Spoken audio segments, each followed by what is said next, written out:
Hello दोस्तों, कैसे हैं आप सब। आज मैं फिर एक शानदार वीडियो लेकर के आया हूं, जो है माता पिता एवं बच्चों के रक्त संबंध। आज हम इसको याद करते हैं। चलिए देखते हैं। सबसे पहले माता पिता का रक्त समूह, एक फ्लो चार्ट हमने बनाया है, जो है माता पिता का रक्त समूह, बच्चों में संभावित रक्त समूह और बच्चों में असंभावित रक्त समूह। चलिए देखते हैं माता पिता का रक्त समूह क्या होगा, तो बच्चों में संभावित क्या होगा और असंभावित रक्त समूह कौन कौन सा होगा। तो चलिए, यदि माता पिता का रक्त समूह ओ है तो बच्चों में संभावित रक्त समूह क्या होगा, ओ होगा।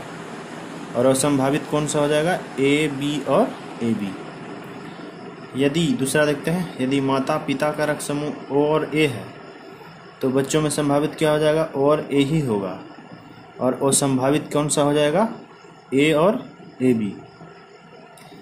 चलिए तीसरा देखते हैं, यदि माता पिता का रक्त समूह ओ और बी है तो बच्चों में रक्त समूह कौन सा संभावित होगा, ओ और बी होगा।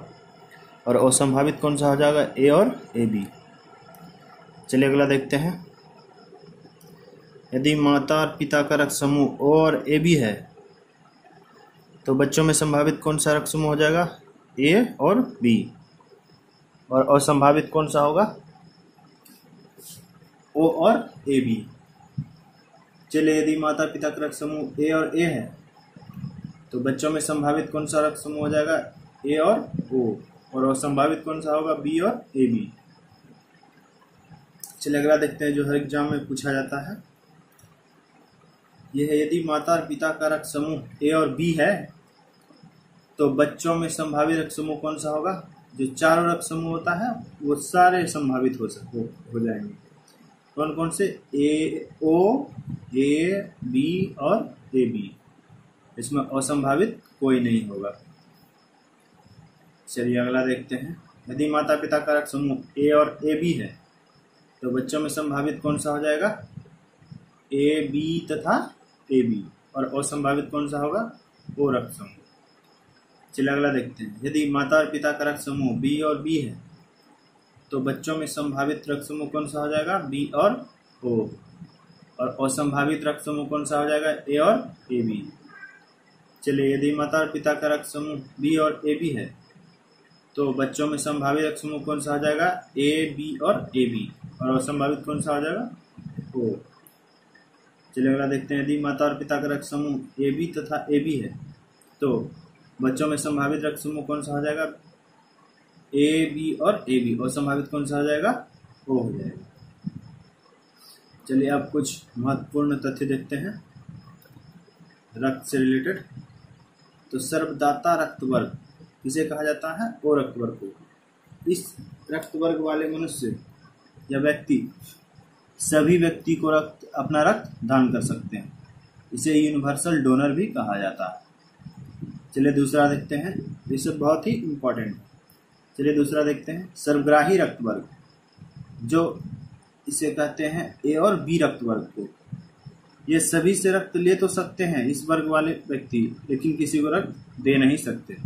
इसे यूनिवर्सल रिसीवर भी कहा जाता है। चलिए तीसरा देखते हैं, रक्त समूह के खोजकर्ता कौन थे, कार्ल लैंडस्टीनर। ये अक्सर एग्जाम में पूछा जाता है। चलिए चौथा देखते हैं, रक्त परिसंचरण तंत्र के खोजकर्ता कौन थे, विलियम हार्वे। ये भी क्वेश्चन हमेशा पूछा जाता है। चलिए अब देखते हैं आरबीसी। आरबीसी का फुल फॉर्म क्या होता है, रेड ब्लड कॉर्प्स। इसे लाल रक्त कण हिंदी में कहा जाता है। इसका जीवन काल कितना होता है, 120 दिन। ये हमेशा से ही एग्जाम में पूछा जाता है। जीवन काल 120 दिन होता है लाल रक्त कण का। चलिए छठा देखते हैं, डब्ल्यूबीसी। इसे इंग्लिश में कहते हैं व्हाइट ब्लड कॉर्प्स, हिंदी में श्वेत रक्त कण। इसका जीवन काल कितना होता है, 1 से 4 दिन। ये भी एग्जाम में अक्सर पूछा जाता है। आरबीसी रेड ब्लड कॉर्प्स, इसका जीवन काल कितना होता है, 120 दिन। और डब्ल्यूबीसी व्हाइट ब्लड कॉर्प्स, श्वेत रक्त कण, इसका जीवन काल कितना होता है, 1 से 4 दिन।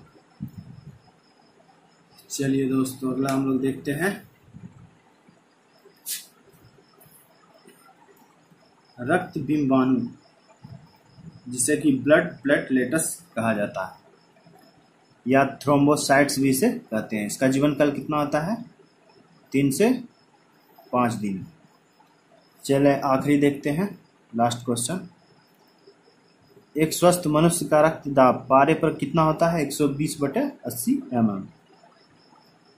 120/80 mm। तो इनमें से ये सर्वदाता रक्त वर्ग, सर्वग्राही रक्त वर्ग और रक्त समूह के खोजकर्ता, रक्त परिसंचरण के खोजकर्ता, और आरबीसी का जीवन काल, डब्ल्यूबीसी का जीवन काल, और ये मनुष्य का रक्त दाब, ये हमेशा से एग्जाम में हमेशा पूछा जाता है। तो ये वीडियो आप लोगों को कैसा लगा हो, लाइक कीजिए, सब्सक्राइब कीजिए, कमेंट कीजिए। धन्यवाद।